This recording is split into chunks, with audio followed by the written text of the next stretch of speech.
Okay, so today we're going to interpret and compare functions. So let's start with interpreting. Okay, so Miss Rowell decided to track the snow the other day to see how many inches were on her deck. Below are her results. So notice that it says snow on the ground for the y-axis, and it's in inches, and then your time is at the bottom, and this time is in hours. So knowing how to read the graph is just as important. Now it says how many inches were on the deck when the snowstorm started. So if it started, right, here's my time. Before it starts, this is time 0. So that says that it's going to be 5 inches. Ooh, yeah, 5 inches. Okay, says how long did it stop snowing for?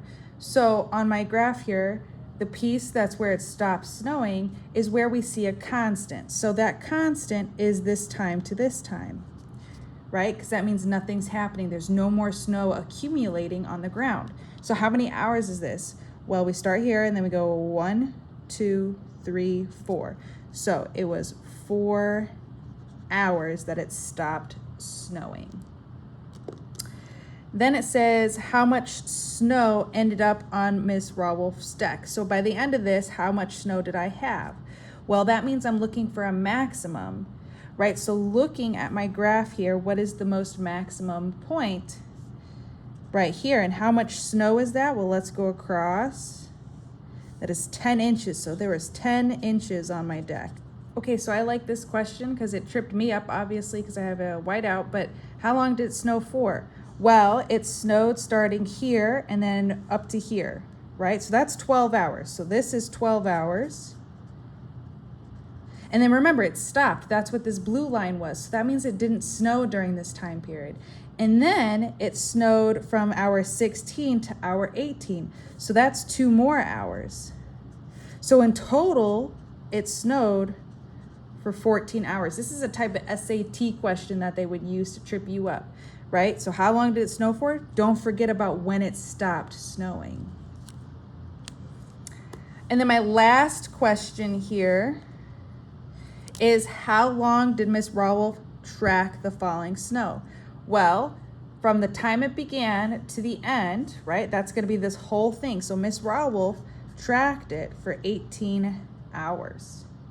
Okay, I was watching, even when it stopped, right? I'm still tracking that snow. So even when it stops, I'm still looking out the window, looking. And then I go all the way until it stops here. Okay, so that is how you interpret. Next up is comparing, which I think is just as, easy as long as you make sure to, read your equation or read your graph. Okay, so Mr. Pascus and Mr. Gonzalez decided to see who train and start running 10 miles a week fastest. Feel like I didn't spell that right, but that's okay. Below are their results.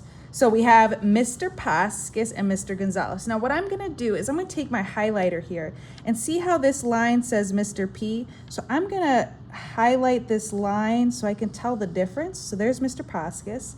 And then this other line, Mr. Gonzalez. So I'm gonna highlight that. We'll give Mr. Gonzalez green. All right, there we go. Now we can read some stuff.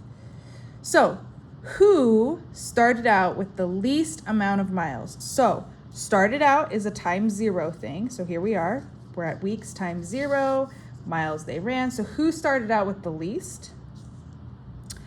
And looking at our line, the blue line is above the green line. So the green line is going to be the least. And the green line is Mr. Gonzalez, right? With only 1 mile. Sorry, Mr. Gonzalez. All right, then it says, when did Mr. Pascus and Mr. Gonzalez run the same miles? And how many miles was it? So when did they have the same amount of miles? So we're looking for where our blue and our green line cross at. And our blue and green line cross at this point right here. So when was this? This was at 7 weeks. And it says how many miles? So looking at this, how many miles was that? It was 6 miles. Okay, then it says, who reached the 10-mile mark first? So here's my miles. Here's 10. Let's see who got there first. Da, da, da, da, da, da. So it looks like the green line, Mr. Gonzalez, hit the 10-mile mark first. Mr. Gonzalez, and this was at what week? Let's even write that down. At week 13. All right, good job, Mr. Gonzalez. When did each reach the 6-mile mark for the run? So each of them, so both of them. So let's look. Let's start with, so we want to say each 6-mile mark. All right, so here's the 6-mile mark, and let's see. So Mr. Paskis is blue, and he reached the 6-mile mark at 2. So Mr. P at 2 weeks. And then we're going to go.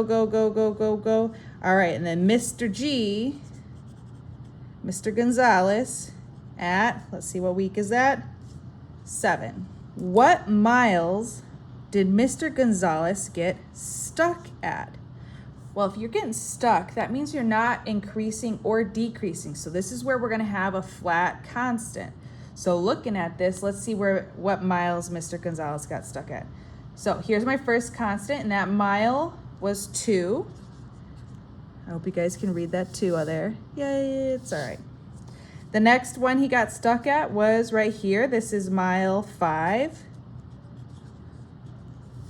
Let's see. Okay, so we got 2, we got 5, and then he got stuck again here at mile 9. All right, so these are all the times or all the miles that Mr. Gonzalez got stuck at. He got stuck at 2 miles for 2 weeks. He got stuck at 5 miles for 2 weeks, and then he got stuck at 9 miles for 2 weeks. That's better than Mr. Paskis getting stuck at 6 miles for 5 weeks. Come on now. All right, so that's the end of this video. I really hope you're listening because a lot of it was talking through the problem and not just seeing what the answer is, because you might not be able to understand it without hearing how the explanation went. All right, y'all, that's the end of this video. I hope you have a wonderful day.